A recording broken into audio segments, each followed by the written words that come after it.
I am pregnant with Ethan's child. He married me to protect the female lead. To escape his cruel torment. I gave birth to the child and ran away. Years later. I was picking up handsome guys in a bar. The bar was suddenly sealed off, and a group of people blocked me.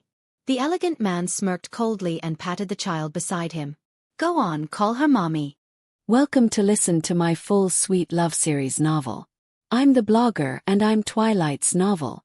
Now let's start the main story. The bar was busy with an event today, packed with customers.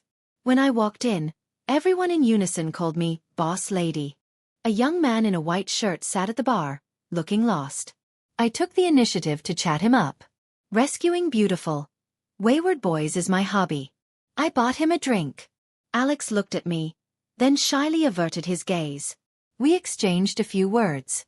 He was quite easy to fluster. Before I could say much, his ears turned red. He said he just graduated and his job wasn't going well. Perfect. My bar was short on handsome staff.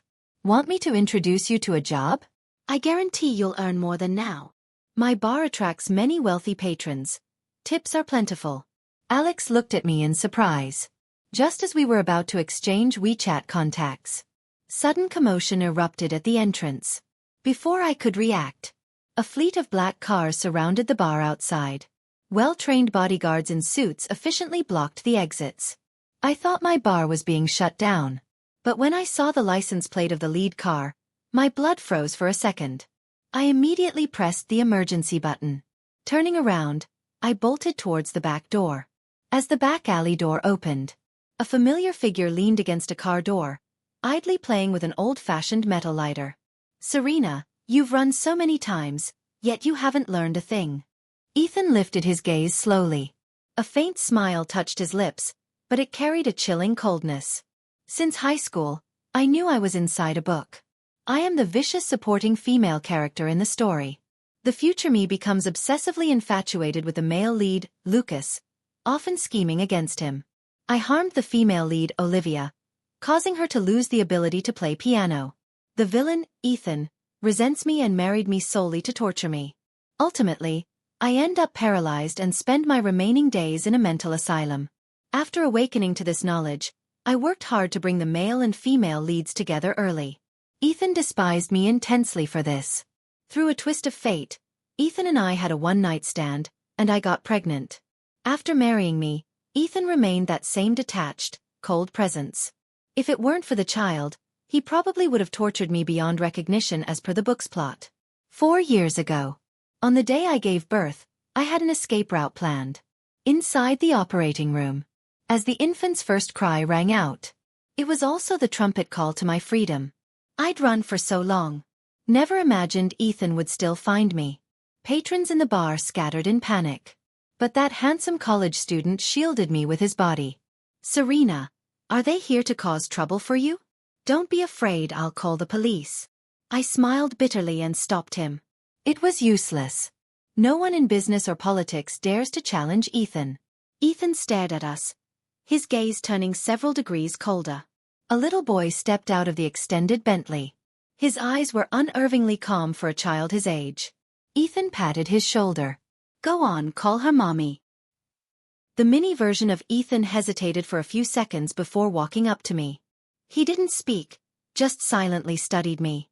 Was this my baby? He was already so tall. In an instant, my heart twisted with 100 conflicting emotions, tears welling up. Beside me, Alex exclaimed in shock. Serena, you have a child? She also has a husband.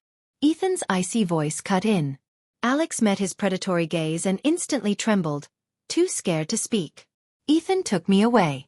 Through the car window, Ethan stared coldly at the handsome staff in my bar. Serena, you really are something. Abandon your child, run this far, just to raise a bunch of men? The coldness in his eyes felt like it could freeze me to death. I swallowed hard. Ethan, let me go. I promise I won't disturb you ever again. Back in our student days, I tore up Ethan's love letter to force the male and female leads together. Ethan has held a grudge against me for 6 years over that.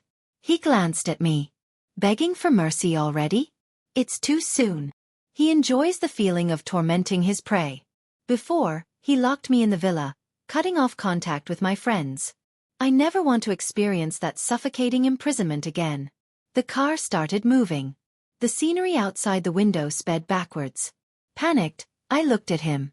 Ethan, I can't go back. My daughter is waiting for me at home. His eyes sharpened, disbelief written on his face as he grabbed me. We are still married. Which wild man have you been with? Ethan was furious. He took me back to the secluded villa in Kyoto and locked me up. Ethan Jr. didn't speak a word the whole journey. After arriving home, he just quietly played with building blocks, occasionally glancing at me. Soon, Ethan's assistant brought an over. And is my daughter. She saw me and immediately ran over, eyes red. Mommy, who are they? I'm scared. Ethan studied the little girl whose features resembled mine, a slight frown appearing. How old is she? 3. I lied. Actually, I gave birth to twins 4 years ago. But for the sake of easier escape, I could only take one. I took my daughter. Years of news reports taught me that girls need to be raised by their mother's side. I was fostered at my uncle's house as a child, often bullied by my cousins. That's why I became so deeply infatuated with the male lead's kindness. After awakening, I realized I didn't love the male lead. I was just yearning for the warmth of past kindness.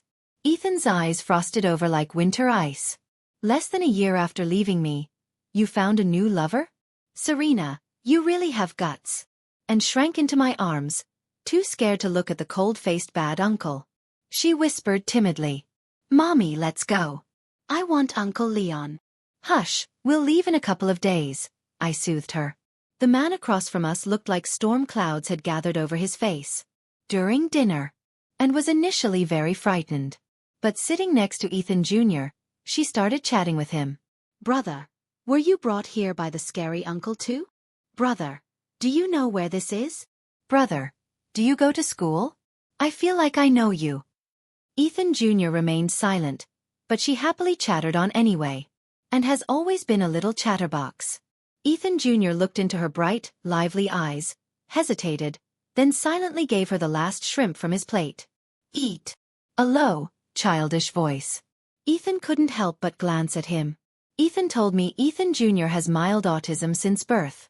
He's very intelligent, but dislikes interacting with the outside world. Ethan's relentless pursuit of me was probably also for Ethan Jr.'s mental health. Looking at Ethan Jr.'s silent profile, guilt washed over me. Mine and Anne's rooms had been prepared. Getting into sleep took some effort. After leaving the children's room, my phone lit up. It was Leon calling. He's my neighbor and manager of a racing club, gentle and attentive. I went to the balcony to answer. An anxious voice came through. The kindergarten said and was picked up by someone. I thought you were working tonight? Is she with you? She is, I answered vaguely, explaining I wasn't in Seacrest City anymore. I asked him to look after the bar for me and promised him a share of the profits. Leon chuckled softly. Seriously? You're talking money at a time like this? Are you sure you're okay? Do you need my help? I'm fine. Thank you for taking care of and all this time. Any time. He paused for a couple of seconds, then pressed. Serena, will you come back to Seacrest City? I opened my mouth, unsure how to answer. Out of the corner of my eye, I saw a reflection in the glass balcony door. Ethan was leaning against the doorframe behind me, listening for who knows how long. I hurriedly said goodbye to Leon and hung up. What that man calling? Does he know he's the other man? Ethan demanded coldly. The scent of alcohol drifted over, meeting his dark, intense gaze. That feeling of being stalked by something cold and predatory returned. Ethan is the stepson of the Shen family. His miserable childhood likely shaped his gloomy, ruthless personality. Anything he sets his sights on never escapes. What's it to you? Ethan, what's the point of us dragging this out? Let's get divorced. I'll take nothing. Have your lawyer draft the papers and send them to me. I tried to sound calm as I walked past him. I didn't get far. A strong hand gripped my arm. Ethan expressionlessly dragged me into the study. Click. The lock engaged. He lifted me onto the desk. I struggled, but he pinned my legs. The position was dangerously intimate. My whole body stiffened. Ethan felt different somehow. The old Ethan only had eyes for Olivia and despised touching me. His flawlessly handsome face leaned close to mine. "Serena, you wish. If I let you go, will you just fly off to be with another man?" I glared at him. Just as I was about to retort, he bit down. Ethan cupped the back of my head, giving me no room to pull away. The kiss was deep and punishing. Had he drunk too much? He was kissing me? I whimpered, biting his lip hard. Ethan didn't let go. Instead, he gripped my waist and pulled me closer against him. His warm body pressed flush against mine. Wide-eyed, I tried to escape. Ethan undid his tie and wrapped it around my wrists. His movements were deliberate, unhurried. His dark eyes watched his struggling prey, the intensity in them deepening. Serena, daring to cheat on me? Ready to face the consequences? His kiss landed fiercely again. His fingers burned against the small of my back. He gathered my skirt in his hand. I bit him again. He grunted in pain and released me. "Ethan, are you insane? Untie me. I lost my sanity long ago. In your eyes, I was never normal anyway." Ethan pinched my chin. Dark, possessive desire flared in his gaze. Ever since knowing he was the villainous second male lead, I'd feared him, always avoiding him. Who'd willingly provoke a madman? Yet here he was, still refusing to let me go. Ethan's heated body pressed closer. He kissed my neck. Then lower. "Ethan, you..." I stammered. My hands pushed against his shoulders. How could he do this? My face flushed crimson, my body rigid with shock. Ethan even patted my hips soothingly. "Relax. You bastard." I bit my lower lip, trying to stifle any sounds. He chuckled darkly, wiping the moisture from the corner of his mouth. "Your other mouth is far more honest than you are." Since when had he become so shameless? The look in Ethan's eyes deepened. His long fingers began undoing his shirt buttons. Just as he was about to continue, suddenly, crying came from the other room, and was having trouble sleeping in an unfamiliar place. Ethan paused at the sound. I quickly shoved him away. When I reached the children's room, Ethan Jr. was already trying to comfort Anne. He looked helplessly at her crying, clearly unsure how to soothe her. "Mommy, I'm scared. Let's go home. I want Uncle Leon." And reached for me. I whispered reassurances. Ethan's expression darkened further at the mention of Leon, and glanced at Ethan and cried even harder. I patted her back. "It's okay, Mommy's here. I'll take you home soon. Just rest now, sweetheart." It took a long time to calm him down. I told her a story. Ethan Jr. watched me quietly from the side, a trace of envy in his eyes. "Want to stay and keep your sister company?" I asked him. He nodded. I slept between the two children. It took 4 fairy tales before they fell asleep. Ethan Jr. held onto the hem of my shirt, never letting go. I looked up. Through the door crack, I saw Ethan still hadn't left. He leaned against the doorframe, an unusual softness in his gaze. Ethan was determined not to let me leave. He treated Anne wonderfully, as if she were his own. She had everything other little girls had, and more. He even enrolled Anne in an elite international kindergarten. She could go to school with Ethan Jr. At first, Anne was unhappy.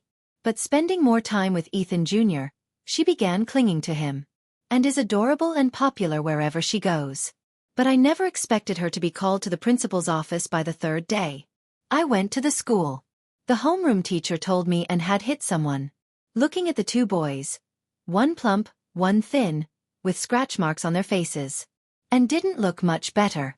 Her pigtails were askew, her favorite butterfly hair clip shattered. And looked at me guiltily. "Mommy, they called brother a dummy first. Said he had no mom to teach him. That's why I hit them." "I didn't." "Where's your proof?" "You were the one who attacked us for no reason." The chubby boy, Liam, denied it stubbornly. The thinner boy, Zhou Ming, glanced fearfully at Liam and nodded in agreement. Liam's father was there too, a tall, muscular man who looked like a fitness trainer.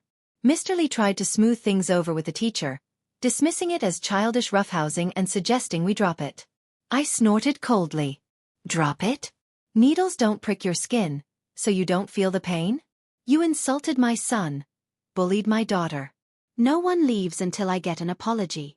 3 years in business taught me to handle all kinds. Normally, I'd let it slide. But involving my children, I refused to swallow this. I shielded the kids. Ethan Jr.'s eyes shone as he looked at me. Apologize for what? My son was hit. You should be apologizing to us. Mr. Lee boomed, his expression menacing. The homeroom teacher cowered, probably intimidated by both sides. Then why else would your son get hit? My daughter is usually sweet and obedient. Maybe someone was asking for it. My gaze locked coldly onto the little bully. Liam couldn't meet my eyes. Mr. Lee stepped forward angrily. Who are you calling trash? Kids roughhouse. Keep talking nonsense, and I'll hit you. Seeing his aggression, I understood where Liam learned his behavior. Ethan Jr. must have endured countless taunts being in the same class. I prepared to confront him. The door suddenly swung open. Ethan rushed in, still wearing the Bluetooth headset from his meeting. He scanned the room, his gaze icy, then slowly removed the headset and his watch. Who exactly do you plan to hit? His voice was glacial. Mr. Lee's bluster faded slightly, but pride made him push on. You're the father, right? Didn't discipline your kids properly, huh? Look what she did to my son. And your wife is so fierce. Who wears the pants at home? You should rein her in. My wife is none of your concern, Ethan stated flatly, his stare unwavering. Mr. Lee, mistaking his refined appearance for weakness, sneered. I'm doing you a favor. Women need training, or they'll walk all over you. Who knows if she's cheating behind your back? He unknowingly stomped on Ethan's biggest trigger. Before he finished, Ethan suddenly grabbed him and hauled him into a nearby storage room. Thudding sounds echoed from within. I covered and Ethan Jr.'s ears. When he emerged alone moments later, Ethan glanced at and shut the storage room door firmly, shielding the children from the sight. I stared at his overwhelming aura of menace. I never expected him to resort to violence outright. But then again, Ethan's character was forged by a miserable childhood. He was a born bad seed, hating heaven, earth, and the world. Cross him and you paid the price. Ethan brushed imaginary dust from his jacket. He crouched down to eye level with the trembling Liam. So you're the one who called Ethan Jr. a dummy? Uncle, I didn't mean it. I see. He slowly straightened Liam's crooked name tag. Be careful what you say next time. Or the next dummy might just be you.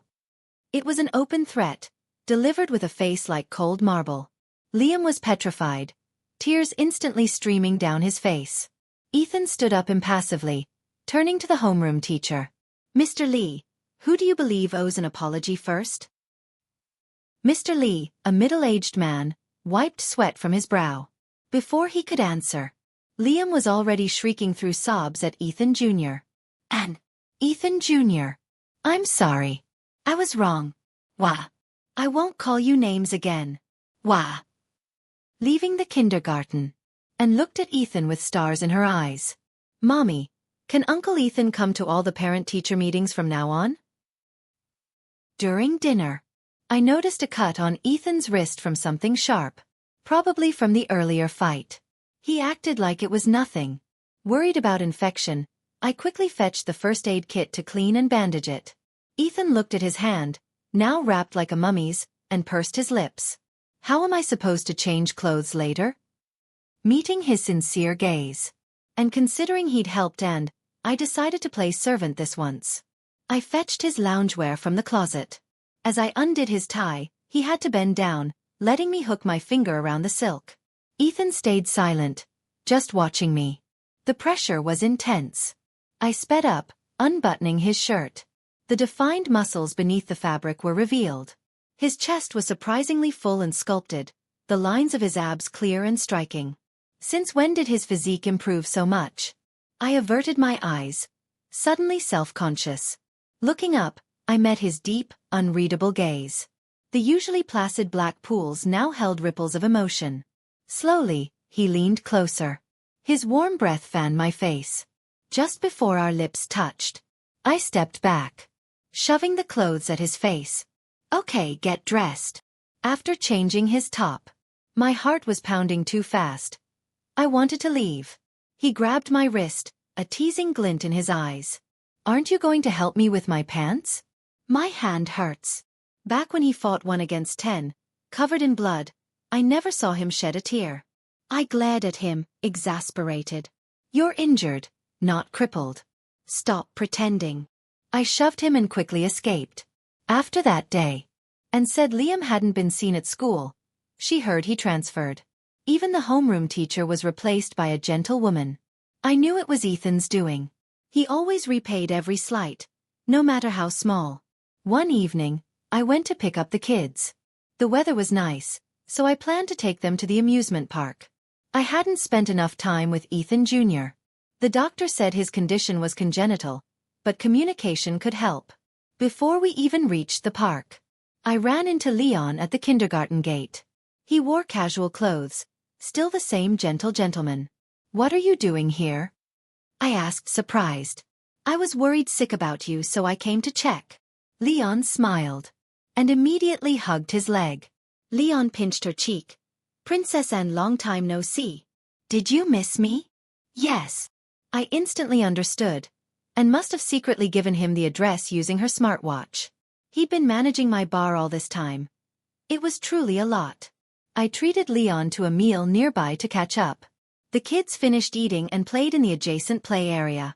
Leon asked, "Are they both your children?" "Yes. I've had some disagreements with their father, so we've been separated. We only recently reconnected."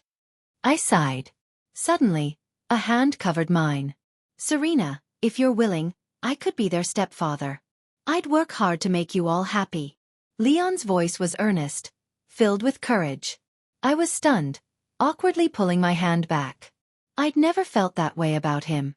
Right now, I didn't want to start a new family. I just wanted to raise my children alone, letting them grow up carefree. "How's the bar doing?" I changed the subject. A subtle refusal. Leon understood instantly, a flicker of disappointment in his eyes. He updated me on the situation. The bar was doing well. After all, he managed a racing club and knew the business. I offered him 70% of the bar's profits for this period. He adamantly refused. But what he truly wanted, I couldn't give. We talked for too long. Dusk fell. As the last rays of sunset disappeared, my phone rang. Ethan was anxious because I hadn't returned. I answered. His icy tone came through. "Where are you?" I took the kids to the amusement park. "Having fun?" "Of course." "Humph. You certainly looked like you were enjoying yourself." His voice dropped another degree colder. I froze. "Serena, look outside." I turned and saw the familiar Bentley parked across the street. The rear window was down. Ethan stared coldly in our direction. Our eyes met across the distance. My heart skipped a beat. "I don't want to cause a scene in front of the children. You better come quietly, or I can't guarantee what happens next." With that, he hung up abruptly. Leon noticed my expression change. "What's wrong?" he asked. I shook my head. "It's getting late. I need to get the kids home." We parted at the entrance. Leon worriedly grabbed my arm.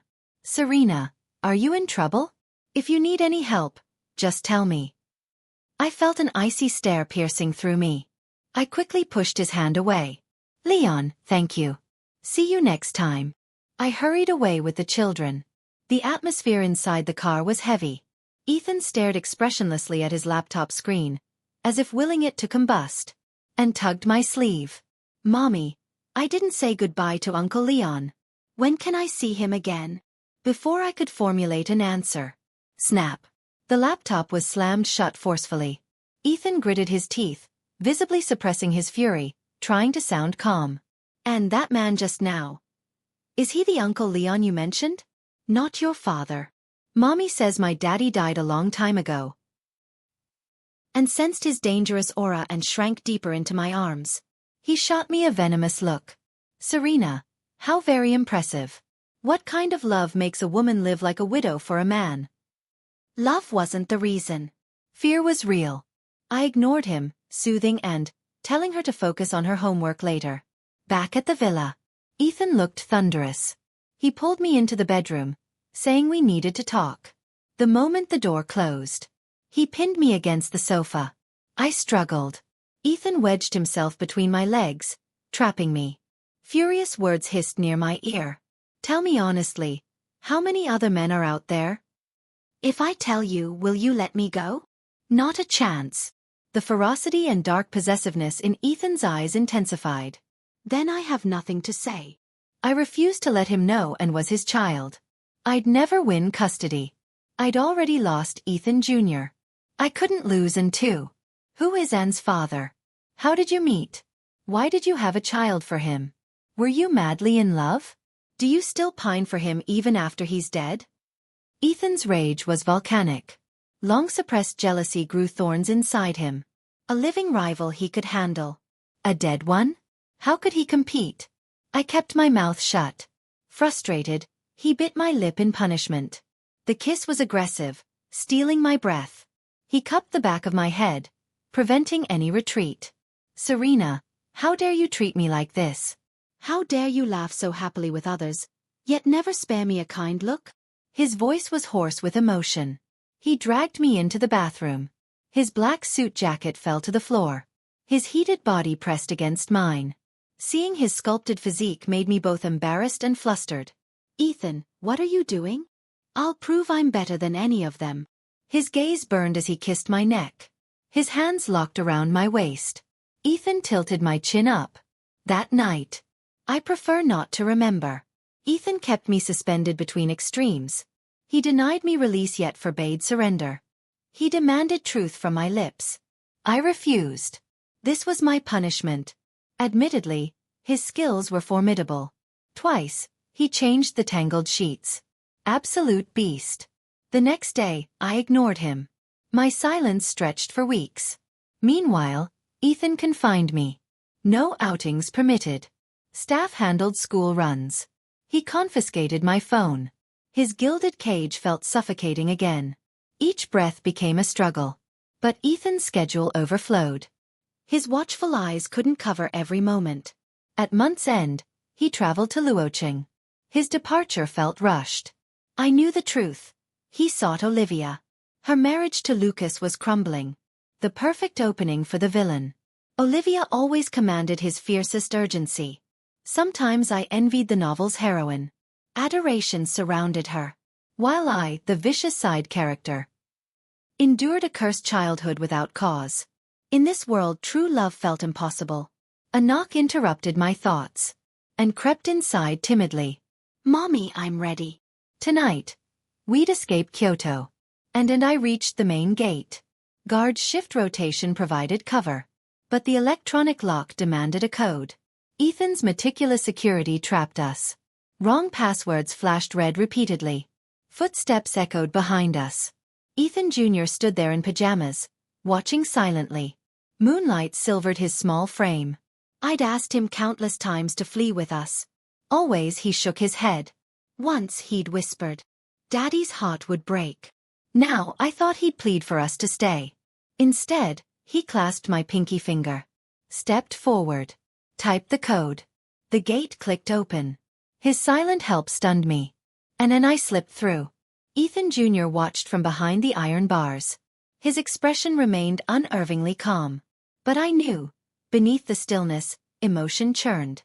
My chest tightened painfully. I hesitated at freedom's threshold. Yet staying meant permanent imprisonment. I wouldn't cage in like I'd been caged. Resolved, I pulled Anne forward. At the corner, her small voice cracked. Mommy. Brother will be so alone. No one talks to him. Tears welled in her reddened eyes. My own resolve wavered. The moonlit path blurred before me. Freedom sighed in the distance. Then I turned back. Ethan Jr. sat frozen in the living room. My abandoned fairy tale book lay in his hands. Confusion filled his eyes as we returned. I hugged him fiercely, stroking his hair. We're staying. We missed you too much. His small body remained rigid. Seconds later, a whisper escaped. Mommy. My heart stopped. His first word for me. I'm here, sweetheart. Late that night, shower steam filled the bathroom. Sudden pounding rattled the door. Fearing a child's nightmare, I wrapped my robe hastily. Ethan stood there, travel-worn and frantic. "You're here," he breathed, relief washing over him. Security alerts had triggered his helicopter return. He'd abandoned meetings, raced back terrified of my flight. His rumpled suit spoke of haste. But the elegant box in his hand caught my eye. "What's that?" "Your birthday gift. Next week." His voice tightened. Inside lay an emerald bracelet. The auction piece I'd once admired. Even in dim light, the stones blazed with green fire. What woman doesn't crave such brilliance? Childhood birthdays flashed through my mind. Gifts lavished on my cousin. Never me. Ethan misread my silence. "Throw it away if you hate it." "I never said that." I cradled the box like treasure. Turning, I found his gaze locked on me. Damp hair dripped onto my collarbone, vanishing beneath terry cloth. I clutched my robe tighter. "Leave. I need sleep." Wives sleep with husbands. He shoved past me into the steamy room. His towering presence radiated heat. I grasped for conversation. "Did you see Olivia in Luocheng?" "Why would I?" "She's divorcing. Won't you act?" "What's that to me?" Ethan's eyes narrowed. "Want me gone? So you can chase Lucas." "Don't be absurd. I don't love Lucas." "Of course not," he sneered. "With so many men around, Lucas is beneath you now." His bitter tone confused me. "Since when do you ignore Olivia?" "You protected her constantly." "I never loved her." That was the sickness talking. Sickness? Before I could process, he stepped closer. Dark desire swirled in his eyes. "Bedtime." I retreated. "The children." Mention of them banked the fire in his gaze. He inhaled sharply, patting his pockets for cigarettes. Abruptly, he froze. "What's wrong?" "My lighter. Gone." Genuine panic tightened his features. He tore downstairs, retracing his path. Returned empty-handed. "Just a lighter, Ethan." "Buy another." He stared at me, a complex, wounded look. Wordlessly, he stormed outside. Minutes later, he reappeared, clutching the vintage metal lighter, as if reclaiming lost treasure. "A limited edition?" I asked. "No." His eyes held mine. "You gave this to me." "When?" "You don't remember." He looked away, defeated. "Serena, you remember nothing about me." He refused to say more, sulking like a scolded child. Weeks passed. Ethan grew distant. He locked himself in his study after work. Silence and gloom radiated from him. All because I forgot that lighter? The memory remained lost. Then the elegant woman appeared. Curls framing her face, trailing floral perfume. She nodded politely before disappearing into Ethan's study. Their weekly sessions lasted hours. Was this his new lover? Bringing her home seemed excessive. Lost in thought, I didn't notice Ethan Jr. tugging my sleeve. He proudly displayed his newly built Lego spaceship. "Amazing! No instructions needed." I praised. "Ethan Jr., know that pretty lady upstairs?" He nodded. "Close with Daddy?" Another nod. My chest constricted strangely. Even Ethan Jr. sensed their connection. Seeing my frown, he struggled to speak. "Therapist." "For Daddy." "A therapist? Since when did villains seek mental health?" Ethan's character felt increasingly unraveled. Would this derail the novel's plot? Late that night, I slipped into his study. Corporate documents littered the desk. Using my phone's flashlight, I searched deeper. Buried in the bottom drawer, a medical file. 2 words leaped out. Dissociative identity disorder. Auditory hallucinations. Light flooded the room. Ethan stood in the doorway, expressionless. "You scared me." He snatched the file from my hands. "Now you know." "Why are you sick? What's happening?" He exhaled heavily, opening an old wound. Voices. Ever since Olivia transferred schools, they commanded me to love her, trap her, ruin Lucas. I fought them. This illness. I see therapists weekly. Olivia's marriage silenced them mostly. Only I understood. The novel's plot had puppeted him. Yet he'd resisted its pull. "Serena, don't fear me." It's incurable, but manageable. I'll control it. Just don't despise me. I don't. But truly, no feelings for Olivia? Then who? He challenged, stepping closer. His presence filled the small space. Backed me against the bookshelves. You know exactly who. Haven't I made it obvious? Dark possessiveness clouded his eyes. My pulse hammered in my throat. He caged me in the corner. Since my diagnosis, I update my will monthly. You inherit everything. For years you were gone? I searched relentlessly. Gifts for you fill storage rooms. Who do you think holds my heart? Words failed me. His long lashes lowered. I know my past actions repulsed you. My jealousy over Lucas made me cage you. But if I learn to be normal, could you stand closer? Don't need your love. Just stop hating me. His raw whisper cracked like shattered glass. Every cruel act, every twisted obsession, masked this desperate broken love. My heart raced like a frantic bird. His adoration threatened to drown me. No wonder the villain tied himself to me. No wonder he defied convention to marry me. No wonder he haunted my footsteps. He poured every twisted devotion onto me. His love was sickness. Yet it made my traitor heart flutter. For the first time, someone cherished me completely. Seconds stretched. Hope in his eyes dimmed to bleakness. Doesn't matter. I'll never release you. A stray dog guarding its soul. Ragged toy. Impulsively, I embraced him. I don't hate you, Ethan. True hatred would have ended my pregnancy long ago. His body turned to stone. Say it again. Maybe. I'm starting to care for you. His kiss swallowed my words. Fierce. Hungry. Needing proof. Truth? Don't lie to me. Truth. Fire reignited in his gaze. He lifted me onto the oak desk. Pressed between his body and the wood. Serena. My Serena. He murmured my name like sacred verses. A predator savoring its captured prize. That night, words tangled with touch. He spoke for hours while claiming me. Through the haze, I heard him whisper of our childhood meeting. A memory still lost to me. Time softened Ethan Jr. Words came easier now. Yet my bar called to me still. Ethan simply bought Kyoto's prime real estate for my new venture. I closed the old bar with regret. Took Leon to dinner one last time. His eyes dropped to my diamond ring, and its embedded tracker. Ethan's love demanded constant vigilance. My Seacrest City staff transferred north.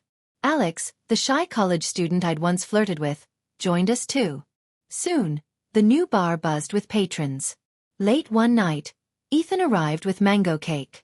His Bentley idled curbside as I chatted with Alex. Now our top earner, Alex drew wealthy admirers nightly. Performance bonuses await. I promised, making him blush. Sudden car horns shattered the moment. Ethan glowered through the windshield.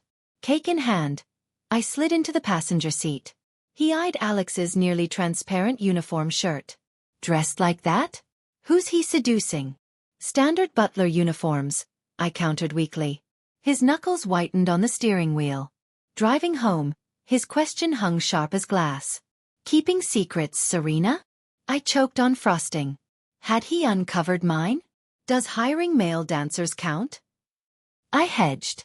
You hired dancers? Fury cracked his control. Stage shows attract customers. Profits soared. He mastered his temper.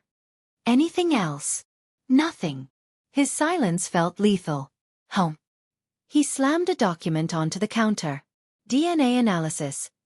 Ethan Shin, 99.99% paternity probability.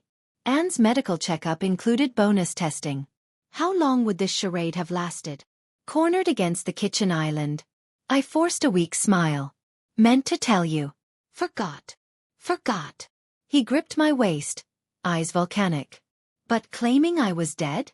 That slipped your mind. Guilt sealed my lips. He knew now. His was the only name on my dance card. Fingers found my zipper. A predator's smile touched his mouth. Let's test that death theory, darling. He lifted me effortlessly. Pinned against the cold bathroom counter. His punishing kiss stole my breath. Silk shredded under his hands. His skilled fingers proved just as merciless. Ethan, the children. Sleeping. Nanny's shift. His teeth grazed my earlobe. Focus, Mrs. Shen. Epilogue. My name is Ethan Shen. People called me a bastard since childhood. No one cared about me. Mother only knew how to please that old man from the Shen family. Once at a banquet, surrounded by opulent decorations, the people inside rejected me. They locked me in a storage room. Starving, I crawled out and fell. Limping toward the kitchen to steal food, I encountered a girl with a ponytail. Seeing my wretched state, she found a bandage for my knee. She asked where I was going. I said it was my birthday, I just wanted a full meal, so my memories wouldn't only hold beatings and curses. She fetched a chocolate pie, stuck a candle in it, lit it with her lighter, and told me to make a wish. For the first time, someone sang happy birthday to me. Gazing into her bright eyes, I couldn't bear to blow out the flame. Suddenly, a sharp voice called, "Serena!" A woman sounded impatient. Startled, she pressed her lighter into my palm. "Happy birthday. May your wish come true." Her skirt fluttered like a white butterfly as she fled. My wish? To see her again tomorrow. But fate never favored me. The wish died unfulfilled. Years later, at high school orientation, I spotted her. I watched silently, walking her home after school. She didn't remember me. Her eyes always followed Lucas, a boy every girl adored. Jealousy festered in my chest. Sophomore year, Olivia transferred to our class. Beautiful, kind, beloved by all. A voice in my head commanded, "Love her." But I felt nothing for Olivia. Yet whenever I approached Serena, I'd uncontrollably spew venom. Fear flashed in her eyes. My own tongue betrayed me. Damn it. As adults, I schemed to marry her. Still, she obsessed over Lucas and Olivia. His triumphs made her smile. Bitter hatred stirred within me. I was losing my mind.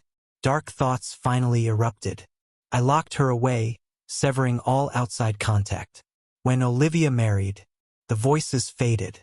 I remember clearly, the day Serena gave birth. I crashed my car racing to the hospital. Arriving bloodied, I found her gone.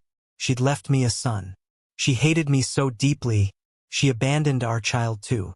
Emptiness swallowed me whole. For years I hunted. Finally found my escaped butterfly, laughing with another man. I brought her home, determined to keep her mine. Daily I told our son, "Help Daddy keep Mommy here, or she'll struggle alone, and our hearts will break." He'd just stare at his broken Rubik's Cube, silent. Later, Serena discovered my illness. I braced for her disgust, but she didn't recoil. Just like years ago, when she celebrated my birthday, unflinching before my tattered, bruised self, she remained my only sunlight. This time, no matter what, I'll never let her go.